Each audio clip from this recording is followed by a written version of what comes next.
Everybody, it's Amber Boyd at Amber K. Boyd, attorney at law, and I'm giving you your legal tea because it's Thursday at 1 o'clock, and every Thursday at 1 o'clock, I'm giving you the legal tea. So today, you all, I want to talk about, and I want to really dive a little deeper into what's called the statute of limitations, and I want to do that because I have, like I said, received so many phone calls this afternoon, or not this afternoon, but this week about people wanting to file their case, but it's just being too late and there's nothing I can do about it.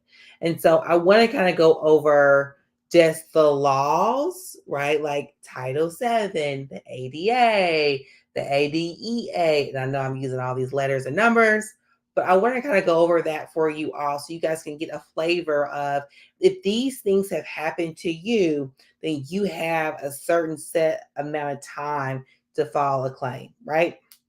So I want to make sure you understand that. So if it's Title 7, you have Title 7 is if believe you've been discriminated based on your age, on your race, on your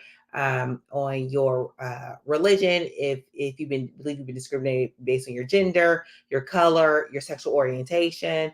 I believe also even your military status, you have 180, or if there's a state statute that mirrors that, which Indiana has a state statute that mirrors that, you have 300 days to file a claim. And you have to file that claim with the EEOC. So if you're filing the claim, you file with the EEOC. If you're going to file a case under Title 7 because you believe you've been discriminated against based on your race, based on your religion, based on your national origin, based on your military status, or your gender, or your sexual orientation, or your color, or you believe you've been retaliated against based on that as well. So that is Title 7. You have either 800, 180 days or 300 days if there's a state statute that mirrors that. Indiana is one of those states that has that. So if you've experienced that, you guys can't like bury your head under the sand, act like it's not happening. You have to be proactive. You have to make sure that you are being active and pursuing your case because you don't have a lot of time to do so. Especially because I know that some people don't hire attorneys to file their EEOC complaints. I would always advise you to do so. Whether you hire me or hire someone else, there are some really great employment law attorneys in Indiana that can represent you through the matter. And I say that because typically when you are contacting the EEOC directly, their wait is long. I think I just talked to someone today that said they had contacted them in August. They don't have an interview, so they haven't even filed their case. They don't have an interview until December.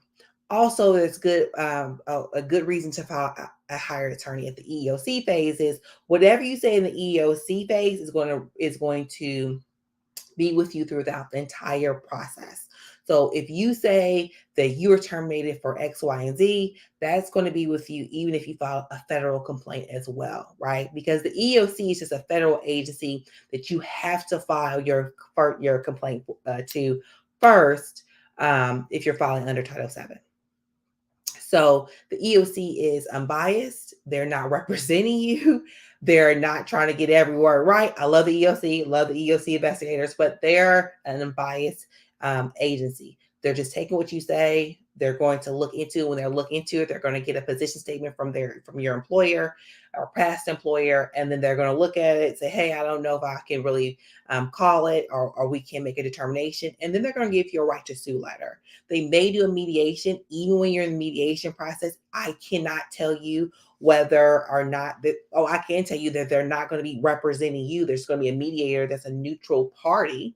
So that's why you also probably should look into getting an attorney as well. I again, I'm biased. I'm an attorney and I'm an employment law attorney, but I will always advise, I tell people all the time, get an employment law attorney, literally a person who does employment law to represent you in the EEOC phase because it's going to bode well for you later on. I'm a litigator, so majority of my cases, I would say probably 97% of my cases that I file with the EEOC, I'm going to file in federal court. Just period, point blank. There's no if, ands, buts about it. I'm going to file that case in federal court. So with that being said, I'm very particular about the language I include in my EOC charge because it's always going to show up in the federal complaint, and I want to make sure everything is consistent. So that's the EOC. That is Title 7. That is the statute of limitations. That 180 or 300 days. There's also the ADA, so that's the Americans with Disability Act. You only have, I believe, 300 days to file in the court for that as well. So you want to make sure that you are complying with that time frame. Now, for age discrimination in employment act, you have 180 days to file in federal court for that. So that's a little bit, not federal court, but the EEOC for that. So it's a little bit different. So you have less time. So you want to make sure that you're on top of it quickly if you want to file for that. And for all of those, for Title VII, for the ADA, for Americans with Disability Act, or for the Age Discrimination in Employment Act, all of those, I guess you could, laws, you have to file with the EEOC first. So you file the EEOC first, you file that complaint, and then you kind of go through that process. That process is timely. What I try to do, and sometimes I'm great at it, and sometimes it's just not possible, is you try to stay on top of the EEOC and try to get a position statement from the employer. Sometimes it's you can do it. Sometimes it's just a backlog, and sometimes it just doesn't happen. Where you can get a response. Oh, let me silence that. You can get a response quickly. So what you want to do is you want to make sure you get a position statement from the employer through that process, so you can see what they're saying, what their response is to your complaint. And when you get the response, don't get too bogged down in the response, because typically the response is not going to be something that you agree with, right? All my clients are like, Amber, this is all lies. I'm like, yeah, it's a lie. Of course it's a lie, y'all. They're not going to be like, yeah, we discriminated against her because she's a woman, or we discriminated against her because she's Black. They're not going to say that, right? They're not going to say that. Some employers do say that, so that's not good, but whatever. They're not typically going to say that. But so you have to be prepared for whatever lie they're going to come up with. And I say this all the time: employers lie. I mean, people lie, but definitely employers lie, because they don't want to be sued, and they don't want to pay you any money for anything. So just be aware of that. Also, though, so if you're filing with Title VII, you have that 300 days to file if you're in the state of Indiana, or 180 days if you're filing an age claim. You also can file an Fmla claim, which is the Family Medical Leave Act. So if you've worked for your employer for it's a year, so it's about a year, and you work about 1,250 hours for your employer, then you can request FMLA. FMLA provides you with 12 weeks of leave, so you can receive about 12 weeks of leave if you file for FMLA. So that's great. It's a great a law that you can and a benefit you can receive. The only issue with it is your employer doesn't have to pay you on that leave. Which I feel like it's horrible, because like, you're sick, you can't work, but you don't have to get paid. You don't may not get paid. One thing that is really important, though, is the fact that you may not be entitled to payment under FMLA, but some employers, what they do is they have FMLA and short-term disability run concurrently, so you're getting both of them. You're getting paid something at the same time as you're receiving your FMLA. But with FMLA, if you're sick, or you're suffering from a serious health condition, or you're taking care of somebody who's suffering from a serious health condition, or if you have a child or you adopted a child, you can receive FMLA. You have 2 years to file a claim if you believe your FMLA rights have been violated. That means if you believe your FMLA rights have been interfered with, or you've been retaliated against regarding FMLA, you can then file a claim under the FMLA. So it's a very, very good benefit, but I see so many times, y'all, like, it is insane. I see so many times where employers retaliate against their employee for filing FMLA or requesting FMLA. I see it all the time. It is ridiculous, because FMLA is a statute where you don't have to show intent. It's just literally, did you fire me?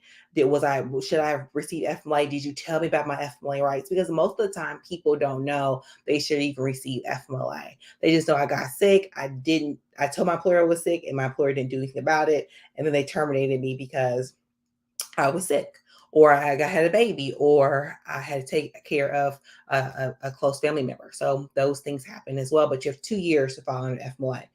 And 2 years seems like a lot of time, but it's not a lot of time, y'all. Like, 2 years goes by fast. I mean, think about how we've been in COVID, and Like how you're like, did that happen in 2020 or did that happen in 2021 or did it happen in 2019? It goes by very, very fast. So you want to make sure that you're very cognizant of what's going on and you just are very proactive regarding your status and your leave and things of that nature. There's also FLSA, so it's the Fair Labor Standard Act. It is if you basically about payment, right? So you making sure you're getting your minimum wages, making sure you're being paid overtime. So any hours that you work over the 40 hours, you should be compensated for, and that's compensated time and a half. And there is a 2-year statute of limitations, and it could be 3 years if it's willful. So you can go back 3 years for that. So that's a little longer.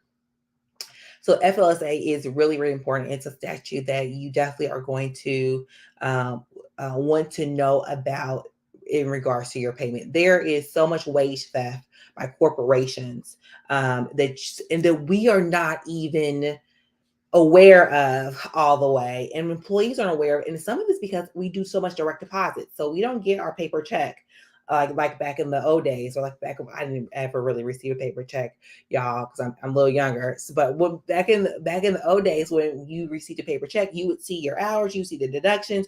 Now that doesn't happen. So there's been deductions. There's a lot of things that are going on in regards to your pay. That's why you all still request some type of documentation regarding your pay, so you know what you should be receiving, what you should be paying. You're being paid. And so you can go back 3 years if it's willful. So it gives you a little bit more leeway. Again, do not sit on that. You want to get paid. You want to get paid your time and a half. I know a lot of us, you don't want to lose your job by suing your employer. But if you're not being paid correctly, you need to I would take the risk, because if they're doing this to you, there's no telling what your employer would do to you if they're not paying you correctly and accurately. So those are the huge statutes, but there's also one other statute. It's kind of like my one of my favorite statutes, but it gives you a little bit more leeway. I always include it in my complaints, but it's also a statute that really gives me some leeway, and it is what's called Section 1981. Section 1981, you can file that if you believe you're being discriminated based on your race. So it's a statute where you can go back 4 years. The benefits of Section 1981, which you can recover, are amazing as well. But it sounds, again, 4 years sounds like a long time, but it's not, because of the fact that we have lives, we're moving, where a discovery, when I say discovery, like documents get lost, you lose your phone, you lose your computer where information was on, people die. I mean, all these things happen. So when I say these 4-year statute of limitations, or 3 years, or 2 years, or 300 days, we think that that's a lot of time, but it's really not, because things happen, life happens. And so you want to make sure that you're staying on top of it, and you are being cognizant of what is going on, and being proactive. So that's filing the lawsuit. You need to file a lawsuit, or doing what you need to do to make sure you're as successful as possible. So those are like the major statutes, the major laws, and the major statute of limitations, so major timing issues that you can run up across. If y'all have any questions regarding that, if you're saying, hey, Amber, I suffered a termination, I suffered a suspension, I suffered a demotion in any of these time frames, you want to make sure that you, again, are being proactive, and you are contacting an attorney, contacting the EOC, and getting these cases filed to protect yourself. And I say that even when you're still being employed by your employer. I had a call. I get these calls. I had a call, and a guy he was clearly discriminated against. People were using the N word. He saw a noose. Things like that were occurring, but he didn't want to lose his job because of the fact that, by making this complaint or filing a lawsuit. But the activity continued, one. And then two, later on, 3 years down the road, it was probably about it was actually 5 years down the road, because they couldn't get him on the Section 1981. 5 years down the road, then he's like, Amber, I'm getting terminated, and all this stuff has happened, but all of it was in like 2016, 2017. So it's like, I can't really do anything about that. It's too far back. It's too late. And so, I hate saying that. Like, remember my videos literally from earlier, I hate saying it's too late, but sometimes that's what I have to say. So I hope this video was helpful, you all. Like, I hope it was helpful. I hope that you all enjoyed it. If you did, please like and please share it. And as always, please enjoy your lunch break. Thanks so much. Have a great day. Bye.